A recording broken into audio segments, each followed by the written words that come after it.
Prayer from a hospital bed for healing from sickness. Heavenly Father, today is Sunday, May 4th, 2025, and I'm not standing, I'm lying here, broken, hooked to tubes, surrounded by machines. The walls of this hospital room echo with silence, but inside me there is a scream, a cry, a desperate prayer. Jehovah Rapha, God who heals. Do you see me? Do you see the pain that medicine can't touch? Do you hear the prayers I whisper when no one's watching? I don't understand this illness, this suffering, this diagnosis that came out of nowhere. I don't recognize my body anymore, but you still call it your temple. I've cried, I've begged, and now I surrender. I lay my weakness at your feet, Lord. I place every cell, every system, every pain on your altar.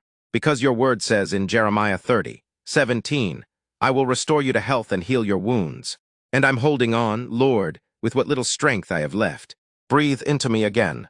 Let your healing power flow through my veins. Touch me where doctors couldn't. Heal what medicine couldn't name. Let this room become a holy ground where miracles begin. If it takes a midnight cry, I'll cry.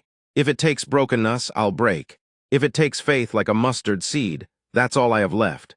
God, if you healed the woman with the issue of blood, if you raised Jairus' daughter from the dead, if you opened blind eyes and cleansed lepers, then I know you can heal me too. So I prophesy over my body. You will rise. You will breathe.